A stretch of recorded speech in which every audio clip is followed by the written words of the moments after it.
뒤에도 불을 켜실래요? 다. 예. 자, 다 같이 한번 이렇게 또 인사 한번 하겠습니다. 승리하셨습니다. 오늘 예배 승리하시기 위해서 얼마나 힘드셨습니까? 그죠? 많이 싸우셨을 거예요. 그리고 바로 지금 이 자리에 나와서 예배한 줄로 믿습니다.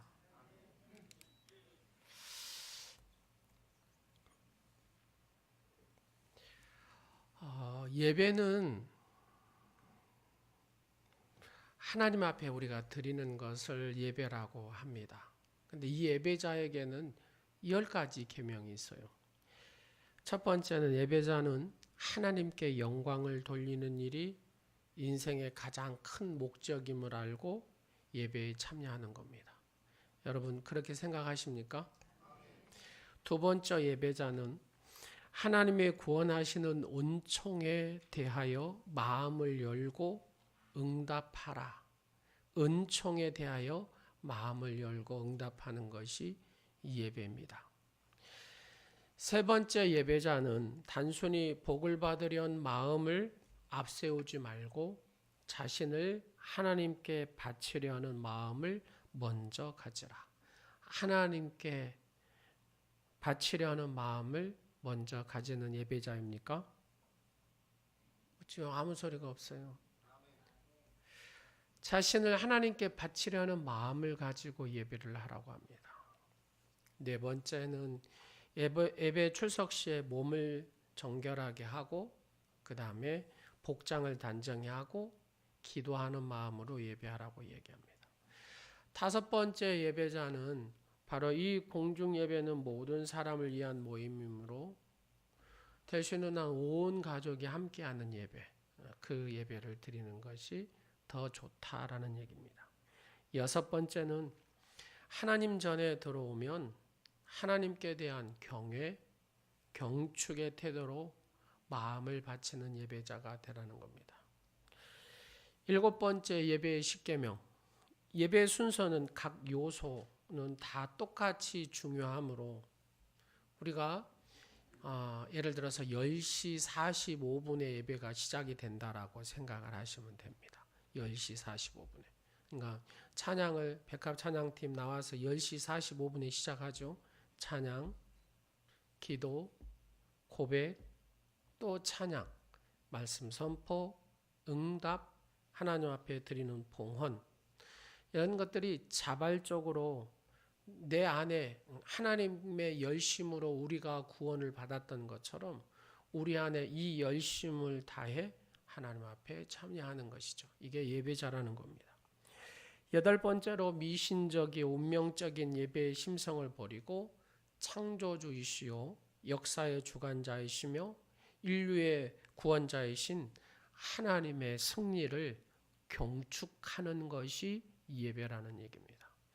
아홉 번째 예배자, 바로 공중 예배는 산만하게 모인 어떤 군중의 예배가 아니라 각각의 한 사람 한 사람이 드리는 그런 예배가 대함으로 그리스도 안에서 모두 다 하나가 되는 그런 예배. 열 번째입니다. 예배자는 말씀과 성례전을 통하여 하나님의 은총을 받은 후에 세상의 구원과 화해를 위한 하나님 선교에 과감하게 동참하는 자, 바로 이 사람을 예배자라 이렇게 한다고 합니다.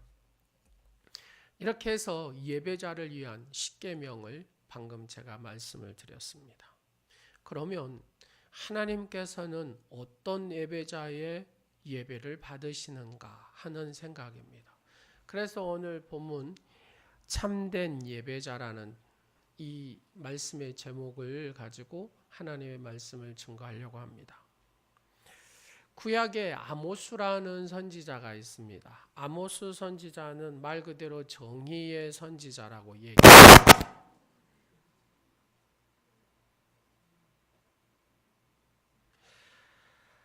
아모스 선지자는 하나님께서 다윗의 무너진 바로 이 장막을 일으키시겠다고 예언을 하십니다. 아모스 9장 11절 말씀에 뭐라 하죠? 그날에 내가 다윗의 무너진 장막을 일으키고 그것들의 틈을 막으며 그 허물어진 것을 일으켜서 애적과 같이 세우고라고 얘기합니다. 그러면 왜 하나님께서는 모세의 어떻게 보면 장막을 세우겠다, 실로의 장막을 세우겠다, 솔로몬의 그 화려한 성전을 다시 세우겠다, 뭐 이렇게 하지 않고 다윗의 장막을 일으키겠다고 하셨을까 하는 얘기입니다. 장막 안에 있는 내용물은 아마 거의 대동소이할 것입니다. 분명히 앞에 번제단이 있었을 것이고, 그 다음에 향단이 있었을 것이고, 또 법궤를 놓는 바로 지성소가 있었을 것입니다. 그런데 왜 하나님은 이 다윗의 장막을 일으키겠다라고 말씀을 하셨을까 하는 겁니다. 그것은 다윗의 장막에는 하나님 임재에 대한 남다른 갈망이 있었기 때문에 하나님께서 이 다윗의 장막을 다시 세우시겠다라고 말씀하고 계십니다. 사무엘하 6장 14절과 17절의 내용들을 보면은 다윗의 그 갈망함이 그대로 표출되어 있습니다. 다 같이 한번 보시면 다윗이 여호와 앞에서 힘을 다하여 춤을 추는데 그때 다윗이 에봇을 입었더라. 다윗과 온 이스라엘 족속이 즐거이 환호하며 나팔을 불고 여호와의 궤를 메우라.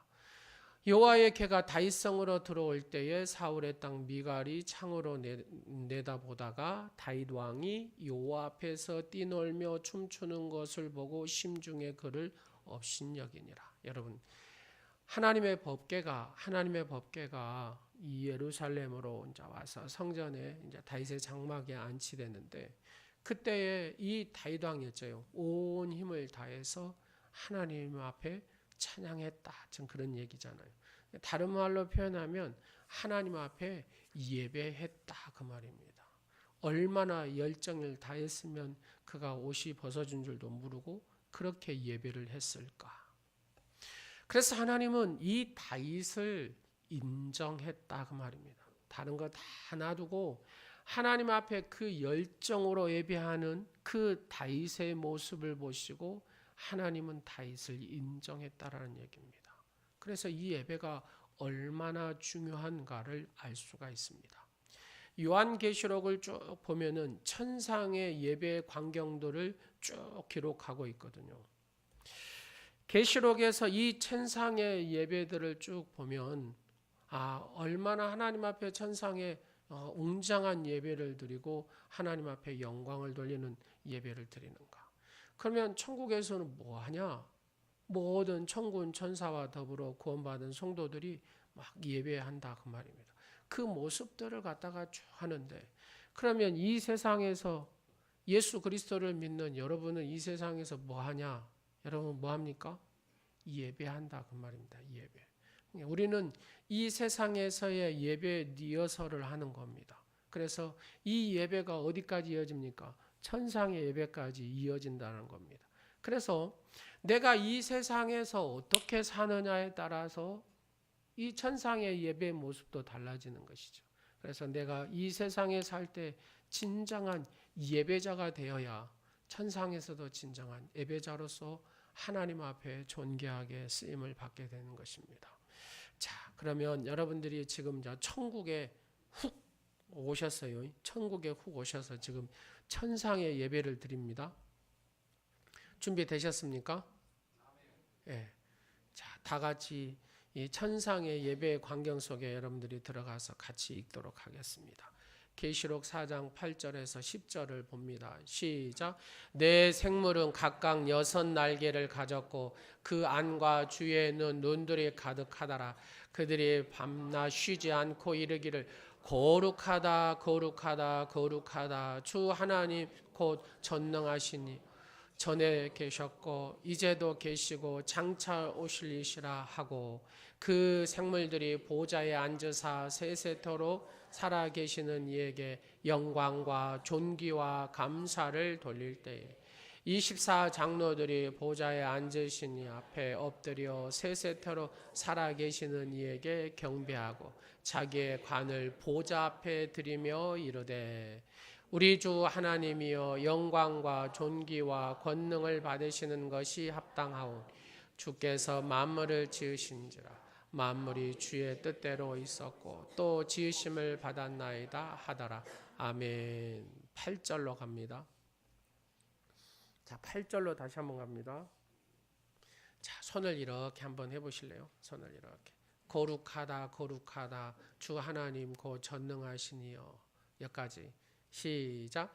거룩하다 거룩하다 거룩하다 주 하나님 고 전능하시니여. 아멘.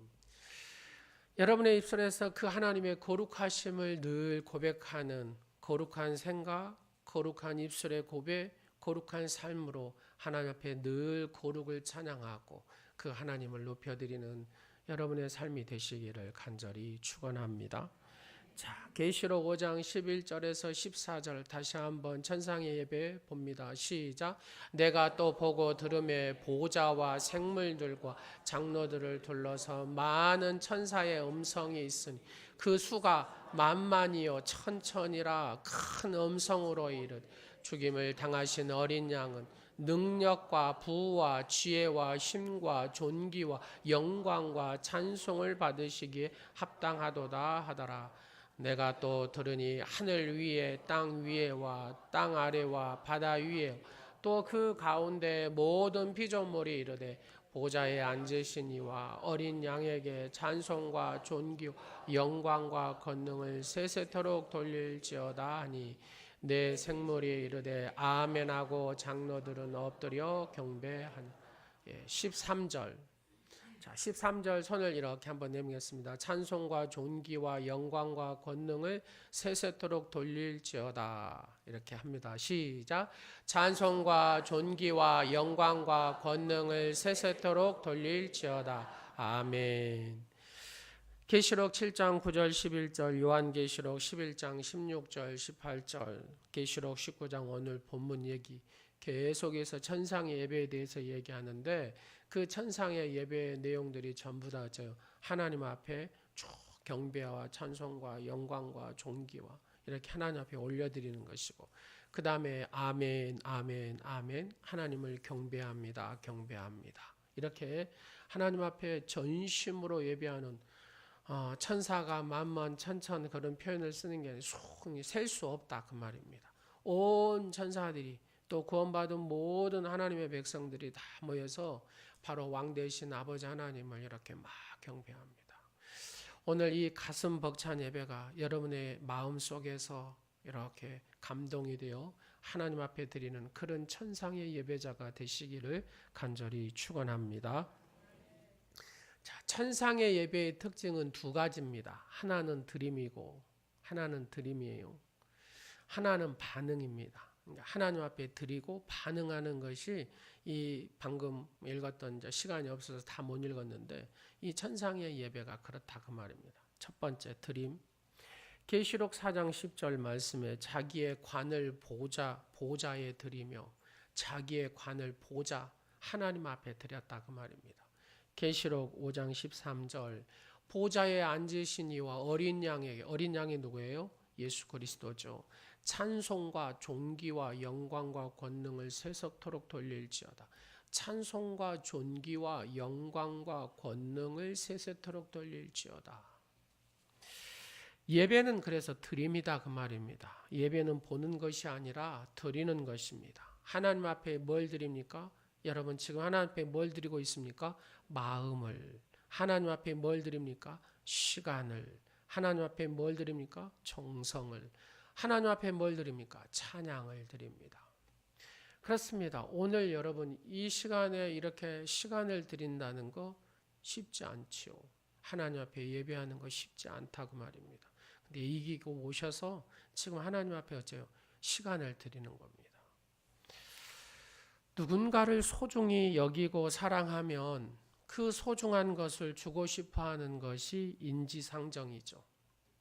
여러분 상대방을 사랑하는 것만큼 더 가치 있는 것을 주고 싶어 합니다. 요즘에 젊은 사람들은 다 그렇게 얘기를 합니다. 뭘 의미를 자꾸 만들려고 해요. 연인들끼리. 한 달 만났으면 어째요? 한 달 기념으로 선물을 이렇게 만들어서 주죠. 또 요즘에는 또 며칠을 또 기념합니까? 100일을 기념하죠. 100일을 기념해가지고 또 선물을 줍니다. 첫눈 온다고 우리가 만난 지 요즘에 비가 온다고도 한답니다. 비가 온다. 첫눈도 좋고 우리가 참 만났는데 처음으로 비가 오네 기념해서 우리가 만나고 선물을 줘. 자, 1년이 됐습니다. 1년이 되니까 어떻게 합니까? 만난 지 1년 기념으로 또 선물을 막 줍니다. 그 이유가 뭡니까? 상대방을 사랑하기 때문에, 소중히 여기기 때문에. 그렇습니다. 우리가 하나님을 사랑하고 소중히 여기는 자는 하나님 앞에 드린다 그 말입니다. 마가복음 14장 3절 9절에 보면 예수님의 머리에 향유를 부은 여인에 대한 얘기가 나옵니다. 그 향유는 매우 값이 비싼 향유입니다. 순전한 나드 한 옥합 이렇게. 근데 그 가격을 보니까 300데나리온이라 그래요. 300데나리온은 노동자의 1년 노임값이 바로 이 300데나리온. 1년의 노동을 그냥 예수님의 머리에 그냥 한 방에 부어버렸다 그 말입니다. 그래서 예수님의 제자 중에 한 사람이 이런 얘기를 하죠. 이 향유 300데나리온을 팔아 가지고 가난한 사람에게 주면 더 좋았을 걸 이렇게 얘기한다 그 말입니다. 그런데 그 사건에 이 제자는 모르는 진실이 있다 그 말입니다. 그게 뭐냐면 여러분 사랑하면 값을 따집니까? 남편이 값을 따져요. 그러면 어째요? 이 남편은 나를 사랑한 거야 아니에요? 아니에요. 사랑의 금이 같구나. 이렇게 생각하면 사랑하면 값을 따집니까? 안 따집니다. 그렇습니다. 사랑하면 값을 따지지 않습니다. 이 향유를 들은 이 여인은 이렇게 얘기합니다. 이 300데나리온을 예수님 머리에 부었고 나서 뭘 느껴요? 부족함을 느껴요. 모자람을 느낍니다. 아쉬워합니다. 더 드리지 못한 것. 이것이 뭐냐면 예배 정신이다 그 말입니다. 예배 정신. 드림이 가장 구체적이고 직접적인 표현을 우리는 헌금이라는 표현을 씁니다. 이 세상에 존재하는 가운데 돈만큼 우리의 마음을 좌지우지하는 것은 없습니다. 이 돈이 얼마나 이 돈에 눌리면 무서운 줄 아십니까? 아들놈이요. 엄마 그 보험을 들어놨더만요. 엄마 이름으로. 그래서 친구 시켜서 지 엄마를 죽였더라고요. 뭐 하려고요? 보험 타려고. 자기 엄마가 65세밖에 안 됐어요. 이런 악한 놈도 있더라고요. 어느 나라예요? 우리나라예요.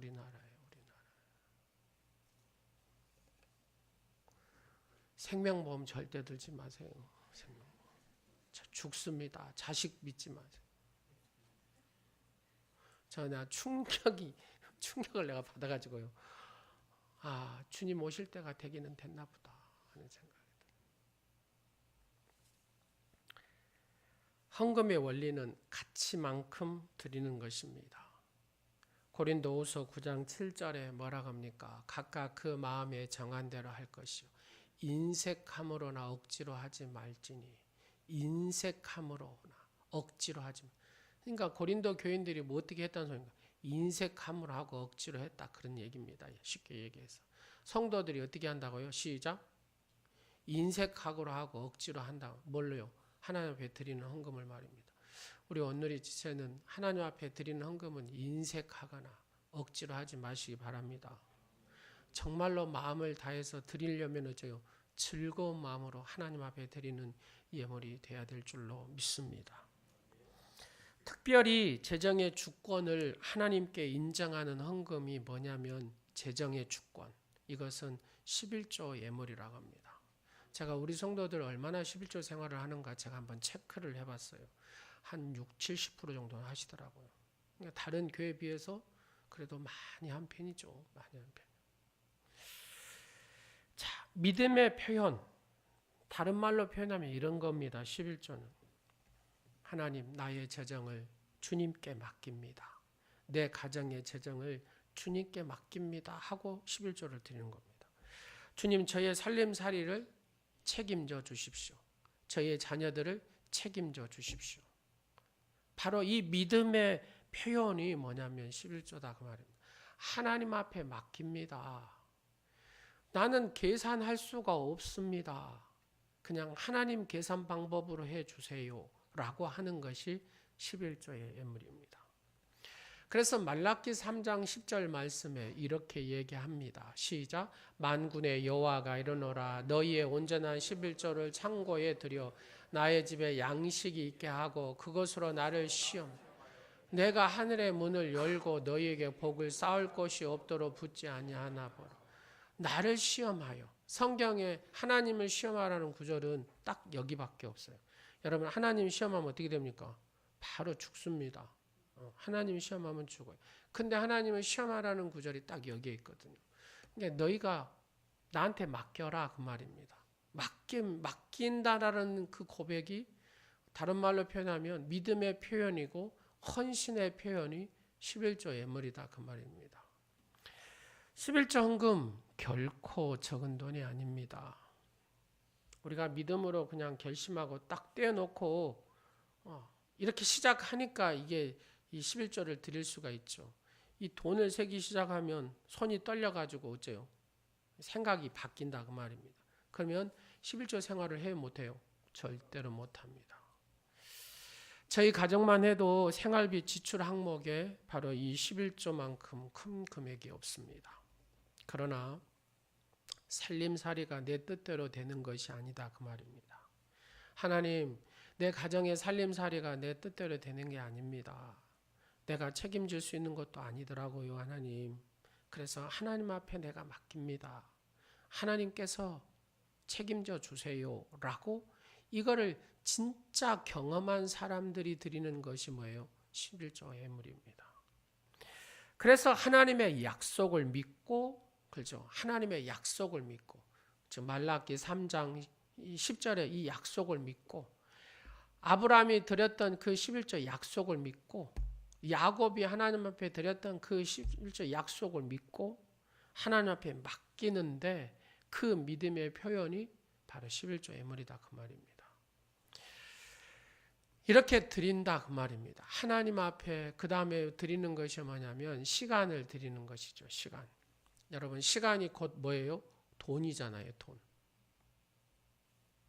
이해를 잘 못하시네. 제가 그 상담자에게 상담을 해봤어요. 상담을 딱 하니까 40분 되니까 10만 원. 똑딱 하고 10만 원 내라는 겁니다. 그 다음에 딱 40분, 80분 딱 되니까 어째요? 얼마요? 20만 원. 애늘이 없습니다. 120분 되니까 어째요? 30만 원. 여지없이 받으러. 까주라고 거기 가서 해야 할 수 있어요? 못해요? 못해요. 깎아주라고 못합니다.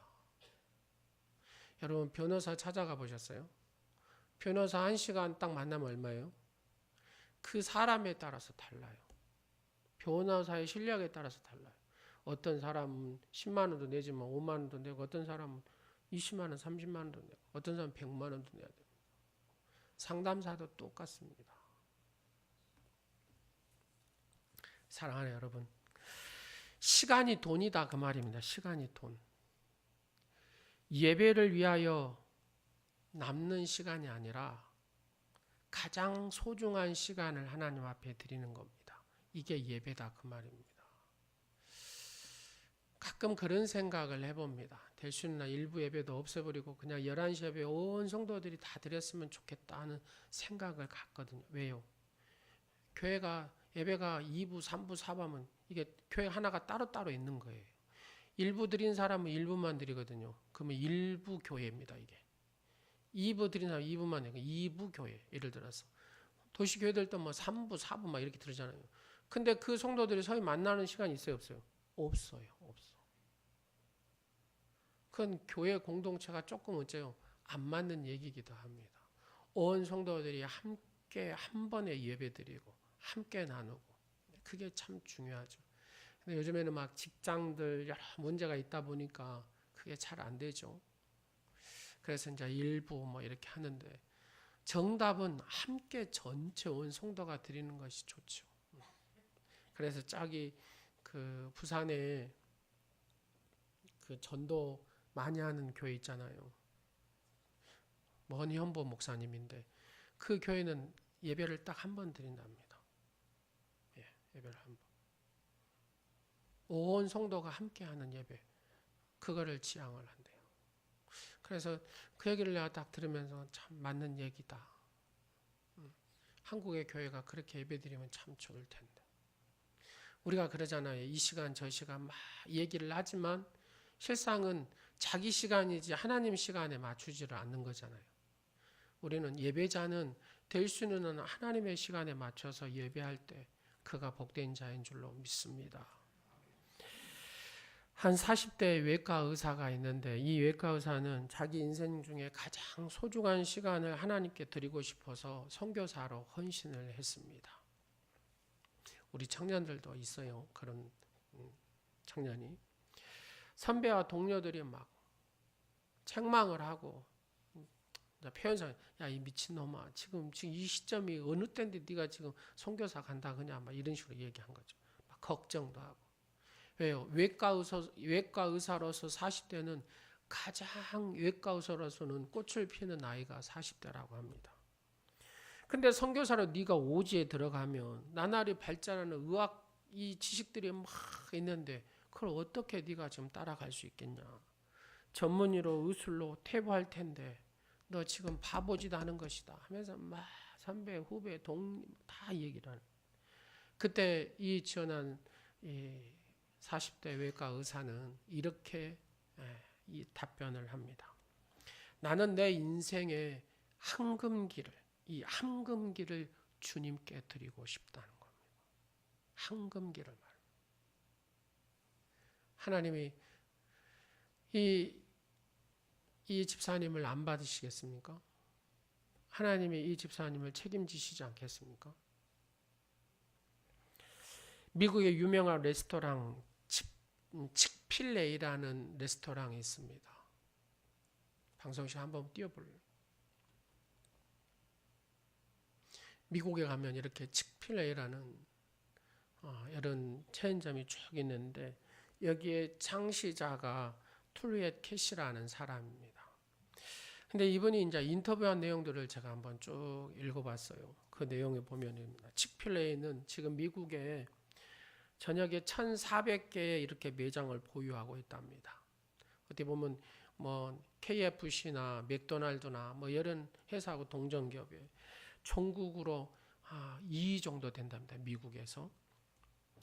근데 이 캐시 회장은 창업한 뒤 쭉 매년 이 성장을 계속 이어왔어요. 칙필레의 경영주로서 가장 뿌듯하게 여긴 것이 무엇입니까? 하고 기자가 이 캐시 회장한테 질문을 던져요. 당신이 이 칙필레의 경영주로서 가장 뿌듯하게 여기는 것이 무엇입니까? 그러니까 어떤 얘기를 하냐면 서슴없이 주일에 쉬기로 결정한 일입니다. 주일에 쉬기로 결정한 일. 여러분, 이 주일에 한 주일에 들어온 매출이 얼마냐면 그 매출의 20%를 차지한대요. 20%. 근데 20%를 어째요? 포기해 버린 거다 그 말입니다. 근데 놀라운 사실은 20%를 포기하면 말 그대로 주일 딱 20% 쉬면 20%가 제로잖아요. 근데 6일을 계산하는 거잖아요. 다른 사람은 7일을 계산하는데. 근데 놀라운 것은 성장을 이룬다는 겁니다. 20%를 포기해도 이게 보면 이 경제적인 우리의 생각의 논리로는 이게 계산이 안 맞지요. 근데 하는 거예요. 이 캐시 회장이 90살이 됐는데 자기가 제일 잘한 게 뭐냐면 50년 넘도록 주일 성수한 거. 그리고 교회 학교 교사로서 아이들 가르치는 거. 그 나이 먹도록 아이들 가르친다고 생각해요. 얼마나 멋있습니까? 우리의 이 경제 논리로는 이해가 안 되는 부분. 그래서 하나님이 하신 거라고. 하나님의 은혜라 얘기합니다. 여러분, 여러분의 노력이 아닌 하나님의 은혜로 살아가시는 축복자가 되시기를 간절히 축원합니다. 나는 동성 결혼을 반대합니다. 여러분, 대중을 상대로 하는 이 회장이 나는 동성 결혼을 반대합니다. 이런 얘기하면 어쩌겠습니까? 불매운동 하지 않겠습니까? 그래도 나는 하나님의 말씀의 법에 어긋난 것은 반대한다. 이렇게 매스컴에다 대놓고 얘기한 겁니다. 이런 믿음의 사람. 그래도 하나님이 어쩌 책임지시더라 그 말입니다. 이것이 바로 하나님의 시간의 법칙입니다. 하나님의 경영의 논리입니다. 여러분의 삶에 이 영적인 원리 그대로 믿으시기를 간절히 축원합니다. 소중한 시간을 드리는 예배자, 바로 그 사람이 참된 예배자라는 얘기입니다. 자, 예배는 첫 번째 이렇게 천상의 예배는 드림이 있었다면 두 번째는 반응입니다. 반응. 계시록 5장 14절부터 한번 볼까요? 시작. 내 생물이 이르되 아멘 하고 장로들은 엎드려 경배하더라. 자, 한번 해봅시다. 아멘. 아멘. 아멘 하면 어쨌다고요? 엎드려서 경배하더라. 지금 반응이잖아요. 하나님 앞에 아멘. 계시록 7장 11절 12절도 마찬가지고 계시록 11장 6절도 마찬가지고 오늘 계시록 19장 1절 3절 하나님을 경배하며 엎드려 경배하며 영광과 존귀와 기쁨 이렇게 하나님 앞에 막 돌렸다 그 말입니다. 여러분의 입술에서 늘 이렇게 세 세트로 하나님 영광 받으시옵소서라고 돌려드리는 여러분의 고백이 되시기를 간절히 축원합니다.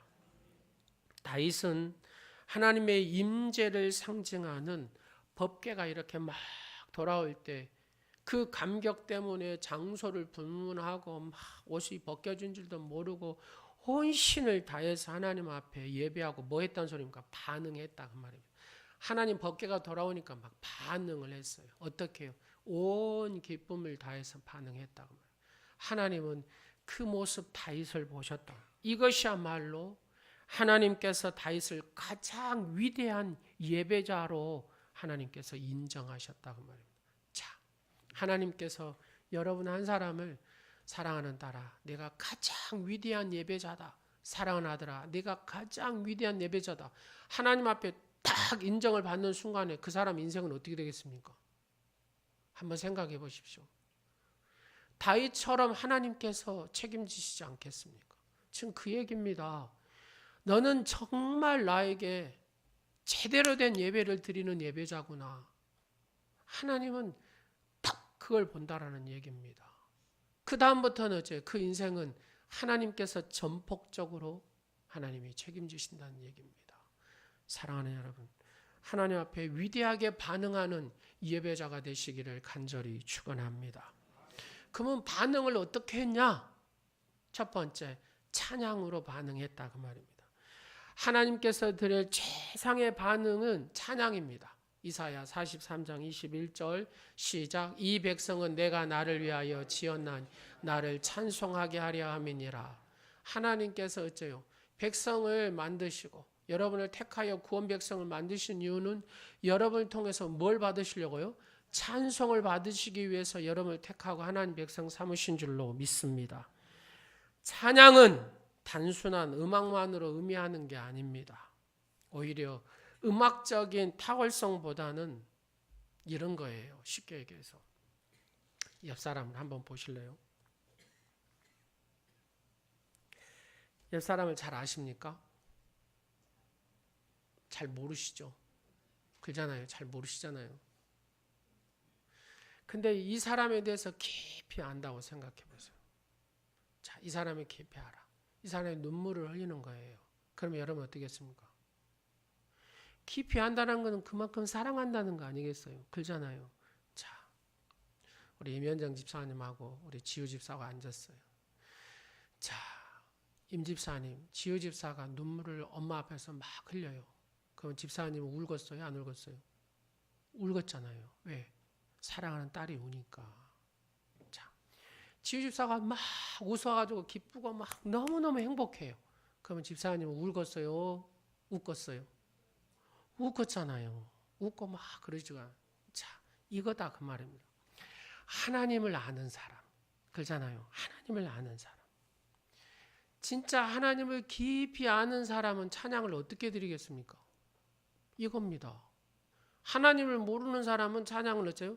제대로 못 드려요. 하나님을 아는 사람은 정말로 눈물의 감격 속에 찬양을 드린다고 말입니다. 하나님에 대한 인정, 하나님에 대한 감사, 하나님에 대한 자랑, 막 이것이 그렇죠. 내 몸에서 그대로 느껴지니까 그 찬양에 힘이 있는 거죠. 모르면 그런 뭐가 없어요. 그냥 부르는 것이 부르는 것이고 그냥 딱딱한 것이다 그 말입니다. 그래서 찬양은 뭐냐? 관계입니다. 먼저 하나님과 깊은 관계가 이루어진 상태에서 찬양을 드리는 겁니다. 그 찬양이 하나님이 받으시는 찬양인 줄로 믿습니다. 이 사람을 몰라요. 이 사람이 온들 이 감정이 오겠습니까? 안 온다 그 말입니다. 하나님을 아는 사람은 먼저 어째요? 그게 온다 그 말입니다. 그래서 어째요? 하나님 앞에 찬양 드리는 그 모습이 다르다. 다윗은 하나님의 마음을 알았다 그 말입니다. 그래서 막 그 왕이었지만 그냥 채신머리 없이 그렇게 하나님 앞에 정성을 다하여서 예배했다 그 말입니다. 하나님은 어떤 사람을 쓰십니까? 직분자 아닙니다. 오래 믿는 사람 아닙니다. 진짜로 하나님 앞에 하나님의 마음을 알고 예배하고 찬양하는 자를 하나님은 인정하고 쓰시는 줄로 믿습니다. 두 번째로 하나님 앞에 먼저 감사합니다. 하나님 감사합니다. 하나님 내가 전심으로 감사합니다. 그렇습니다. 내가 웃을 때 우리에게는 엔돌핀이 나와요. 엔돌핀이. 그러니까 이 엔돌핀이 암을 어째요? 잡아먹은다 그러잖아요. 근데 내가 하나님 감사합니다. 감격하면 다이돌핀이 나와요.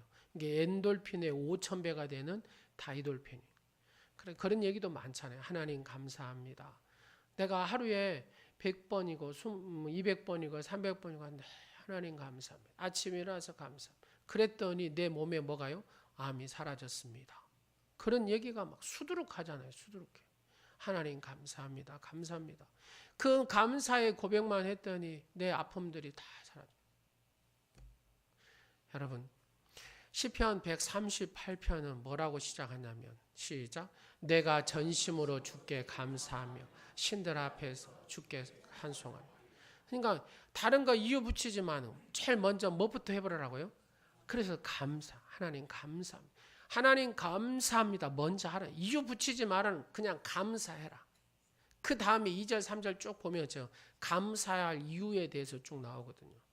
하나님 앞에 내가 하나님 감사합니다 하고 반응을 하면 하나님께서는 그 기도에 응답을 바로 하신다 그 말입니다. 자, 한번 하겠습니다. 하나님 감사합니다. 하나님 감사합니다. 먼저 뭐 하라고요? 감사의 반응을 하라는 겁니다. 하나님 앞에. 그러면 하나님께서 그걸 받으신다는 거예요. 세 번째로 반응이 뭐냐? 기쁨입니다. 자, 옆 사람 한번 보실래요? 최고 인생의 행복한 얼굴로 한번 옆 사람 보십시오. 우리는 설교를 너무 많이 들었고 너무 잘 알아. 근데 뭘 못해요? 행동을 못해요. 자, 옆 사람 보세요. 지금까지 내 아내의 얼굴을 보면서 내 성도를 보면서 내 딸의 또 내 아들의 얼굴을 보면서 한 번도 이렇게 행복한 얼굴을 못 보여주셨다면 행복한 얼굴을 한번 보여주세요. 시작. 옆 사람.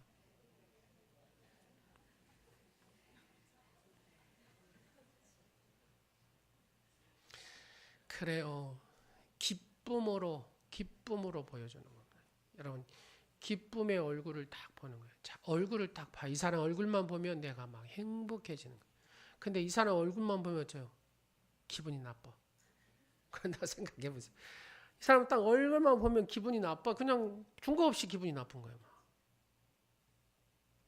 세상을 살다 보면 그런 거 있잖아요. 이 사람 얼굴만 보면 기분이 나쁜 사람이 있어. 진짜로. 목사지만 저도 그래요. 이상 얼굴만 보면 기분이 막 나빠, 막 짜증이 나고 막 속에서 막 부글부글 끓을 때가 있어. 왜 그러지? 이게 내 문제인가? 왜 그러지? 근데 어떤 사람은 얼굴만 보면 어째요? 막 행복해지는 거예요. 막 행복해져. 또 보고 싶고 또 보고 싶고. 여러분, 그런 얼굴을 가지시기를 간절히 원합니다. 하나님께서 여러분을 딱 볼 때 어떻게 보신다고요? 막 기뻐가지고 하나님 너무 행복해 하시는 거예요. 행복해 하시는. 하나님 우리의 연약함에도 불구하고 우리를 있는 그대로 사랑하신다 그 말입니다. 우리의 존재 자체를 기뻐하시는 줄로 믿습니다. 그러니까 우리도 그냥 있는 그 존재 자체로 그냥 기뻐하는 그런 성도의 삶을 살아야 될 줄로 믿습니다. 스바냐 3장 17절 다 같이 한 목소리로 보시겠습니다. 시작. 너희 하나님 여호와가 너희 가운데 계시니 그는 구원을 베푸실 전능자. 그가 너로 말미암아 어째요? 기쁨을 이기. 자, 너로 말미암아. 자, 한번 옆 사람 손잡고 집사님으로 말미암아 기뻐하신답니다. 성도님을 말미암아 기뻐하신답니다. 다시 한번 말씀 띄우고 자 한번 보겠습니다. 시작. 너로 말미암아 기쁨을 이기지 못하심.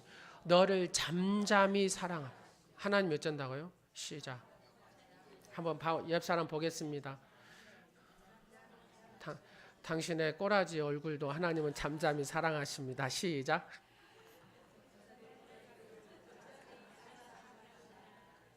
너로 말미암아 즐거이 부르며 기뻐하시리라. 할렐루야. 이 새 번역 성경에 이렇게 나옵니다. 너를 보고도 기뻐하고 반기고 내가 너를 보고 노래하고 기뻐하실 것이다. 여러분 축제장에 가서 어떻게 합니까?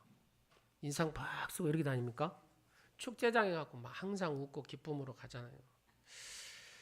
그 탤런트 박근영 씨라고 아시잖아요, 여러분. 제가 그 영상을 좀 보게 됐어요. 근데 손주를 보는데요, 이분이 막 얼굴에 막 손주 얘기만 해도 막 24시간 볼 때도 있대요. 그래서 이제 기자가 물어봐요. 선생님, 24시간을 보면은 안 힘들다고. 안 힘들다고.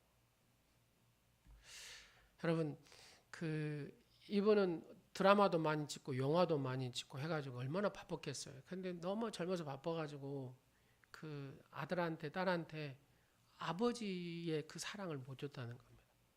지금 나이가 드셨어도 어째요? 바쁘시더라고요. 근데 누구한테요? 그 못한 사랑을 누구한테 다 쏟아요? 손주한테. 똥을 싸도 그렇게 예쁘대요. 똥을 싸도 그렇게 예쁘고 이렇게 먹을 것을 주고 그러면서 막 찡그리고 눈 한번 할아버지 이렇게 하면 그냥 뻑 뒤집어질 정도로 너무너무 행복하다는 거예요. 그래서 그 바쁜 와중에도 이 손주를 어째요? 2시간, 3시간 하루에 꼭 본답니다. 제가 아직 할아버지는 아니어서 지금 내가 그것을 모르겠는데 근데 그렇게 근데 제가 그 영상을 딱 보고 딱 생각하는 게 하나님께서 우리를 그렇게 보시지 않을까. 그렇죠. 하나님이 다 보면 나는 어째 생각하는 것이 그러냐. 네? 어째 그렇게 얼굴 표현이 그러냐. 하나님 그러실 거예요. 그러면서도 어째 그래도 네가 이쁘다. 그러잖아요. 손주들 다 이쁜 짓만 합니까? 미운 짓 해도 어째요? 이뻐하는 거예요. 그냥 막 이뻐서 막 쪽쪽 빨죠, 빨아. 하나님은 그러신다 그 말입니다. 깜빡 죽으실 거라는 겁니다. 할아버지가 손주를 보면서 깜빡 죽듯이 말입니다. 뭣도 이뻐요? 어떤 분은 똥도 달닥을 대요. 얼마나 이쁘면. 그렇게 그냥 똥 사는 것이 이쁘다면 이쁘다. 왜요? 건강하니까. 똥 못 산다고 생각해 보세요. 그런 것 하나도 막 의미를 부여해가지고 사랑하니까요. 가치가 그렇게 되는 거예요. 그러니까 막 예뻐요. 아무리 부족해도, 아무리 연약해도, 눈빛, 그냥 눈짓 하나만 봐도. 사랑하는 여러분, 하나님이 여러분을 그렇게 사랑하시는 줄로 믿습니다. 여러분을 볼 때마다 기뻐서 하나님 막 어쩔 줄을 모르신다고 그렇게 말씀하시잖아요. 이런 기뻐하는 이 하나님의 마음을 아는 우리, 그죠? 그 하나님의 기쁨을 우리가 이해하고 기뻐하는 것, 그것이 뭐냐면 예배다 그 말입니다. 여러분 딱 예배 시간에 딱 하나님 얼굴로 여러분 보고 계시는 그 마음을 딱 보는 거예요. 그리고 그 하나님 마음을 내가 이해를 하는 거예요. 그러면서 기뻐하며 하나님 앞에 예배하는 그런 예배자 말입니다. 바로 이 사람이 참된 예배자가 아니겠습니까? 이제 말씀을 마칩니다. 계시록에 나타난 천상 예배의 특징은 하나님 앞에 그렇게 드렸습니다. 그렇게 또 반응을 했다고 말입니다. 사랑하는 온누리 성도 여러분, 예배 때마다 하나님 앞에 그렇게 드릴 수 있는 사람, 반응할 수 있는 그런 참된 예배자가 되시기를 간절히 축원합니다. 기도하시겠습니다. 존귀하신 아버지 하나님, 24시간 하나님 나를 향하신 그 기쁨을 우리가 이해하고 기뻐함으로 하나님 앞에 드리고 반응하는 그런 참된 예배자가 되게 하여 주옵소서. 예수님의 이름으로 기도드립니다. 아멘. 예수의 피를